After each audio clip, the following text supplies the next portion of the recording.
Coming எபிசோடுக்குரிய ஒரு அட்டகாசமான சூப்பரான ப்ரோமோ ரிலீஸ் பண்ணியிருக்காங்க. வீடியோக்குள்ளே போகிறதுக்கு முன்னாடி நம்ம சேனலை லைக் அண்ட் சப்ஸ்கிரைப் பண்ணி சப்போர்ட் பண்ணுங்கள்.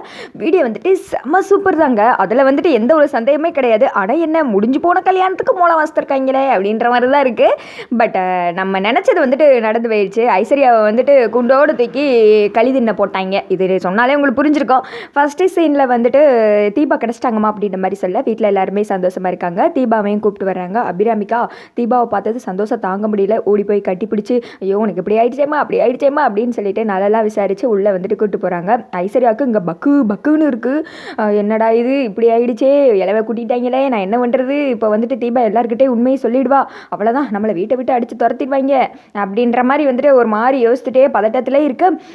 என்னாச்சுமா தீபா, நீ கிடைக்கணும் நாங்கள் கோயிலாக அலைஞ்சு தெரியுமா அப்படின்னு சொல்லிட்டு ஆளுக்கு ஒவ்வொருத்திக்கும் வந்துட்டு கேட்க ஆரம்பிக்கிறாங்க. அந்த மலையில் என்னாச்சு அப்படின்னு சொல்லிட்டு அதுக்கடுத்து வந்துட்டு அபிராமி சொல்கிறாங்க, இப்போ உனக்கு உடம்பெல்லாம் எப்படிமா இருக்குது, அடிபட்டதெல்லாம் எப்படி இருக்குது, நீ கிடைக்காம நாங்கள் தப்பிச்சு போயிட்டோம் அப்படின்ற மாதிரி சொல்லிட்டு இருக்க. அத்தை ஒரே ஒரு நிமிஷம், நான் ஐஸ்வர்யாக்கா கிட்ட ஒரு முக்கியமான விஷயம் பேசணும், பேசிட்டு வந்துடுவா அப்படின்ற மாதிரி வந்துட்டு கேட்குறாங்க. அதுக்கு வந்துட்டு எதுக்கு மாற்றிட்டு அவகிட்ட பேசணும் அப்படின்ற மாதிரி கேட்க, அது ஒன்றும் இல்லை அத்தை சும்மா தான் அப்படின்ற மாதிரி சொன்னதும் ஐஸ்வர்யா வந்துட்டு என்கிட்டயா என்ன தீபா பேச போகிற அப்படின்ற மாதிரி சொல்ல, அதை உள்ளே போய் பேசலாங்க்கா வாங்க அப்படின்னு சொல்லிட்டு கையில் வந்துட்டு மொபைல் எடுத்துகிட்டு போகிறாங்க. அதில் வந்துட்டு கார்த்திக் வந்துட்டு கால் பண்ணியிருக்காங்க. அந்த வந்துட்டு கார்த்தி ஆனில் வச்சுருக்காங்க. அந்த மொபைல் எடுத்துகிட்டு ஐஸ்வர்யாவை கூப்பிட்டுட்டு உள்ளே போகிறாங்க. இப்போ கண்டென்ட் என்ன நமக்கே தெரிஞ்சிருக்கோம். ஐஸ்வர்யா பேசுகிறது அப்படியே வெளியிலேருந்து எல்லாருமே இப்போ கேட்டுட்டு இருப்பாங்க. அப்போ வந்துட்டு கார்த்தி சொல்கிறாங்க, அம்மா என்னை மன்னிச்சிருங்கம்மா, உங்ககிட்ட ஒரு உண்மையை சொல்லணும். இப்போ இங்கே வந்தது தீபா இல்லைம்மா கீதா தான் அப்படின்ற மாதிரி சொல்ல, என்னப்பா சொல்கிற அப்படின்னு சொல்லிட்டு எல்லாருமே ஷாக்காக எந்திக்காங்க. தீபாவோட அப்பா அம்மாக்கா மறுபடியும் வந்துட்டு அழுக ஸ்டார்ட் ஆகிடுது. என்னம்மா அப்படி சொல்கிறீங்க, அப்போ என் பொண்ணு கிடைக்கலையா, என் பொண்ணு கிடைக்க மாட்டாளா அப்படின்னு சொல்லிட்டு அழுக ஆரம்பிச்சிடறேன். இல்லை நான் வந்துட்டு ஐஸ்வர்யா அண்ணி வாயிலேருந்து உண்மை வர வைக்க தான் இப்படிலாம் பண்ணேன். அந்த மலையில் அன்றைக்கி ஐஸ்வர்யா அண்ணி இருந்திருக்காங்க அப்படின்னு சொல்லிட்டு கார்த்தி எல்லாமே எக்ஸ்பிளைன் பண்ணுறாங்க. அதுக்கேற்ற மாதிரி உள்ளே வந்துட்டு ட்ராமா ஓடிட்டுருக்கு.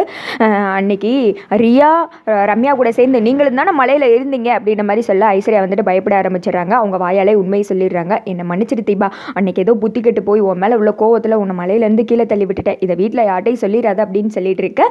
இதை வந்துட்டு அப்படியே வெளியில் எல்லாரும் கேட்டுட்டு இருக்காங்களையா அப்படின்னு சொல்லிட்டு வாய்க்குள்ளே போட்டு காது வலி வெளியில் வந்துடும் போல, அந்த அளவுக்கு அப்படியே வாயை திறந்துக்கிட்டு இருக்க. இவர் வேற க்ளோஸ் அப்பில் வச்சு எடுக்காரு.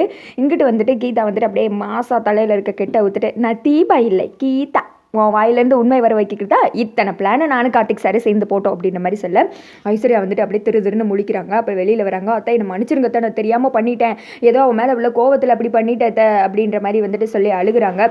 சி வாயை முடினில ஒரு பொம்பளை தானா, நீ இந்த வீட்டோட மருமகதை, தீபாவும் இந்த வீட்டோட மருமக தானே, அவள் உனக்கு என்ன செஞ்சா நல்லதானே நினச்சிருக்கா, அவளுக்கே நீ இப்படியெல்லாம் பண்ண, அவள் பாவம் இப்போ வரைக்கும் வீட்டுக்கு வராமல் எப்படி வந்துட்டு அலைஞ்சிக்கிட்டு இருக்கா, உன்னெல்லாம் வந்துட்டு மன்னிச்சு ஏற்றுக்கிறதுக்குலாம் எனக்கு மனசே கிடையாது அப்படின்னு சொல்லிட்டு அபிராமி சொல்ல, என்னங்க நீங்களாவது சொல்லுங்க, தெரியாமல் பண்ணிட்டேங்க, என்னை மன்னிச்சிருங்க ப்ளீஸ்ங்க, என்னை மன்னிச்சிருங்க, அவன் மேலே ஒரு கோவம் தாங்க, அந்த கோவத்தில் தான் இப்படி பண்ணிட்டேன் அப்படின்ற மாதிரி சொல்லிட்டு இருக்க.